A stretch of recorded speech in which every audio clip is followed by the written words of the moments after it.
Tubaramutse bakunze ba televiziyo Isanganiro sangwa ikaze muri ano makuru agizwe n'ingingo nkuru zikurikira. Umugambwe canke urunani rw'imigambwe eka mbere n'abitoza ku giti cabo barafise uburenganzira bwo kurungika intumwa zitarenga zibiri ku biro vy'itora baja gukurikirana uko amatora ariko aragenda. Muri ano makuru tugaruka ku itegeko rigenga amatora. Basaba intwaro kubimurira mu kindi kibanza gitekanye n'abanyagihugu bo mu miryango igera ku 60 yatewe n'imyuzurira y'ikiyaga Tanganyika muri quartier Kanyenkoko ni mu gisagara ca Rumonge. Komine Rumonge ibemerera kubajana ku mutumba Muhuzu ariko bo ntibaherekwa navyo twabiteguye muri ano makuru. Idonido ni mukanya twongera kubaramutsa tubaha ikaze.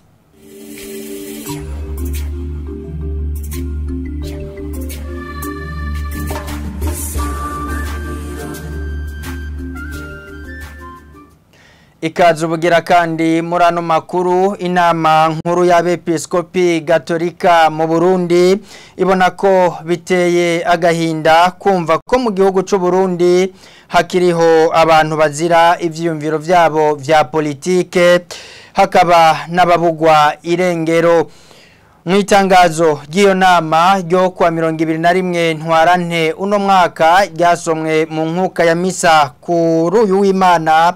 Abepiskopi Gatolika babona ko vyiza n'uwagirizwa amakosha yokurikiranwa hubahirijwe amategeko. Musenyeri Bonaventure Nahimana arongoye inama nkuru y'abepiskopi Gatolika mu Burundi. Kumva mu gihugu cacu hakiriho abantu bicwa canke bagenda amazima yongo kubera politike canke izindi nyungu izarizo zose n'ibintu biteye agahinda. Tuboneye akaryo ko gusubira guhoza ababuze ababo mu bihe bishize. Niyo umuntu yoba afashwe n'inzego zibijejwe bitegerezwa gukorwa hisunzwe amategeko, umuntu agafungirwa ahantu hazwi kandi ashobora gushikwa nabo mu muryango wiwe. Gucungera umutekano muri yandinganizo y'inyabune ni nkenerwa mu gihugu, ariko inzego z'umutekano zibwirijwe kumva ko arizo za mbere zishinzwe gukingira abenegihugu n'utwabo. Ntitwovuga ivyo gutsimbataza umutekano ngo tureke gutera kamo abantu bagifite iciyumviro co gusesa amaraso y'abantu bitekaniye. Ivyo bakabigira nk'uburyo bwo gushikiriza ivyiyumviro vyabo canke guharanira ivyicaro vya politike. Turahamagariye uwo wese yoba afise ako gatima gutumbera inzira zubaka igihugu, zubahirije ubuzima bw'umuntu n'agateka kiwe, hagakomeza ibiganiro no kuja inama n'ingingo. Inama nkuru y'abepiskopi Gatolika mu Burundi isaba kandi ko ubutungane bwotsimbatazwa mu Burundi, nayo ibijanye no gutanga akazi bigakogwa hisunzwe ubumenyi hamwe n'ubushobozi.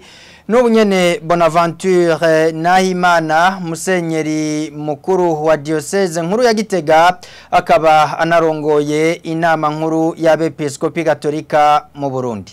Abarongozi b'igihugu uhereye ku mukuru w'igihugu ntibasiba gushikiriza ingaruka mbi zo kudahana.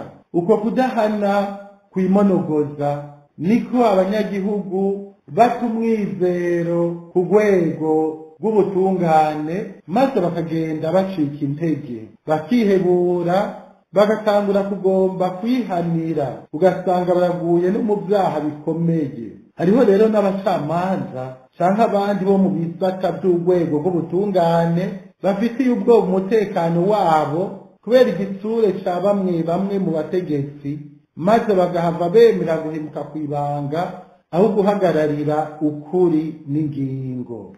Ikibazo c'ubutungane kiranafatiye ku kuntu amabanga n'akazi bitangwa n'inzego za leta. Turumva abantu batari bake bidoga ko mwitwanga ry'akazi hatarabwa ubumenyi, ubukerebutsi ubuhinga n'ubushobozi ariko harabwa cyane cyane umwete wo gukorera umugambi uri ku butegetsi canke ugutanga ibiturire. Ivyo bituma irangurwa ry'imirimo umuntu ashinzwe ridafatira ku bumenyi ubukerebutsi n'ubushobozi. Ivyo byose bikagira ingaruka ku mwimbu, ugasanga igihugu giha agahembo ibinebwe n'abariko baragisahura, maze kugigiturire kukagenda kwimonogoza. Birabereye ko indongozi be n'abajeje ubutungane ku nzego zose bava hasi bagakora kugira ngo umurundi eka n'uba mu Burundi wese atunganirwe, uwarenganijwe arenganurwe, atekanirwe mu biwe no mu vyiwe.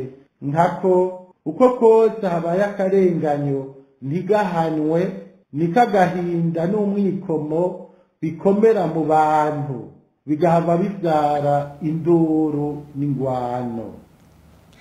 Televiziyo Isanganiro, amakuru yacu arabandanya. Umugambwe canke urunani rw'imigambwe eka mbere n'abitoza ku giti cyabo barafise uburenganzira bwo kurungika intumwa zitarenga zibiri ku biro vy'itora kugira baje gukurikirana uko amatora ariko aragenda nkuko biboneka mu itegeko rigenga amatora. Abo batangwa n'imigambwe iriko irahiganwa kandi bategerezwa kuba bazwi mu mugwi ujejwe amatora seni. Bamaze guhabwa ico gikorwa bategerezwa kuguma ku biro vy'itora, eka mbere bakanandika mu cegeranyo gisozera ibikorwa byose uko babonye amatora, mbere bakongera bagasinya ibindi. Na Alain Désiré Bukeyeneza. Iyo nteguro nshasha y'ibwirizwa rigenga amatora co kimwe n'ibwirizwa rigiye guhinduka yerekana ko umugambwe wose canke inani z'imigambwe n'abitoje ku giti cabo bafise ako gateka ko kurungika intumwa batarengeje babiri ku biro vy'itora umunsi w'amatora. Kuva ibiro vy'itora vyuguruye gushika bashize umukono ku cegeranyo cabigenewe, abo barungitswe gukurikirana uko amatora ariko aragenda bategerezwa kuguma ku biro vy'itora. Ariko iyo nteguro iratomora ko bishitse hakagira umwe canke uwundi asiba kandi yari yarungitswe ataco bihindura ku vyavuye mu matora. Nkuko ingingo ya 42 y'iyo nteguro ivyerekana, abo barungitswe bagira ico bahawe nk'agashiruka bute, ako gatangwa na leta yisunze uburyo ifise. Abo barungikwa n'imigambwe canke inani z'imigambwe eka n'abitoje ku giti cabo bategerezwa kwandika mu cegeranyo gisozera ibikorwa vyose uko babonye amatora yagenze kandi bagasinya. Abagize ibiro vy'itora bategerezwa kwakira ivyo bahawe nabo barungitswe n'imigambwe kugira ngo babishire mu cegeranyo nk'umwihwezo wabo kubiriko biraba mu matora. Ivyo banditse rero uko babonye amatora yagenze nivyo biheza bigafatirwa ko n'inzego zibijejwe igihe hagize uwitwara bifatiye ku mpari zijanye n'amatora. Icegeranyo gikorwa gihabwa umugwi uraba amatora mu ikomine sesi, wo mu ntara sepi, umugwi uraba amatora ku rwego rw'igihugu na sentare ijejwe kubahiriza ibwirizwa shingiro bivanye n'amatora ariko araba. Urupapuro rw'ico cegeranyo rurahabwa kandi abagize ibiro vy'itora n'intumwa zarungitswe n'imigambwe, inani z'imigambwe n'abitoje ku giti cabo. Abo barungitswe n'imigambwe canke inani z'imigambwe n'abitoje ku giti cabo bategerezwa gushira umukono canke igikumu kuri ico cegeranyo. Ariko rero iyo nteguro iravuga ko hagize umukono canke igikumu bibura kuri ico cegeranyo ataco bihindura ku vyavuye mu matora bivanye n'ibiro vyabereyeko. Umugwi w'igihugu ujejwe amatora niwe utanga intumbero y'ingene icegeranyo giheza kigakogwa. Alain Désiré Bukeyeneza urakenuye. Hagataho umugambwe Kodebu usaba ko abarorezi b'amatora boshigwa mu kibanza kiborohereza gukurikirana neza ibikorwa byose bibera mu tuzu tw'amatora. Kefa Nibizi arongoye uwo mugambwe abivuga afatiye akarorero kutunenge twibonekeje kwicungera ry'amatora mu mwaka w'ibihumbi 2020. Agasigura ko muri ico gihe abahagararira amatora bashizwe kure y'ahabera amatora asaba leta gushira mu nteguro amafaranga yo gushigikira abahagarikira amatora. Mu gihe c'amatora mu 2020 byaragaragaye yuko imigambwe hamwe n'inani vyitoje bitashoboye kuronka abahagararira amatora ku biro vyose bijejwe amatora n'abashoboye gushikayo hari igihe wasanga babashize kure cane yaho amatora ariko arabera kumbure hagashobora kuba ibintu biba batariko baribona neza. Ica kabiri hageze nko mu guharura amatora hari igihe vyashuka ugasanga kumbure abatowe guharura bava nko mu mugambwe umwe bigashobora gutera amakenga bamwe n'abandi.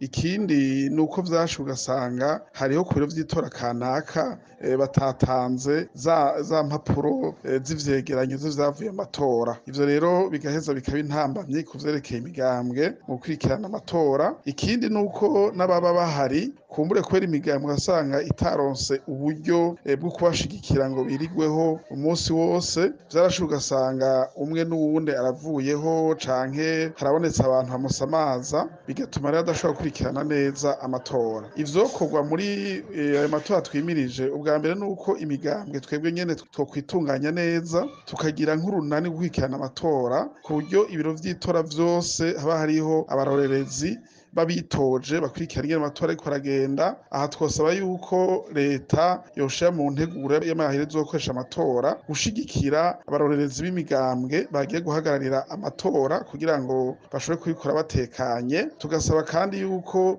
baba bashizwe ahantu vyoroshe yuko babona ibikorwa vyose biriko yabera mu tuzu tw'amatora. Hageze n'igihe cyo guhara amatora bakaba yuko bariko barayaharura bose bavuye mu migambwe itandukanye itoreje ngaho, kandi kumbure naho bitwa vyagenze uko bakaza barereka birete yose haruwe abarorerezi babone yuko abaharura atakabasovye canke atabindi bintu bakoze bitajanye no guharura neza. Amakuru yacu tuyabandanirize mu gisata c'imibano. Imiryango igera ku 60 yo mu batewe n'imyuzurire y'ikiyaga Tanganyika muri quartier Kanyenkoko mu gisagara ca Rumonge yazindukiye ku biro vya commune Rumonge isaba gufashwa. Basaba ko intwaro yobimurira mu kindi kibanza nkuko nabandi bimuwe. Komine Rumonge ibemerera kubimurira ku mutumba Muhuzu mwitongo ryayo. Abo batewe n'amazi bo y'ikiyaga Tanganyika ntibemera kuja ku Muhuzu bagatinya ko hobagora kuba.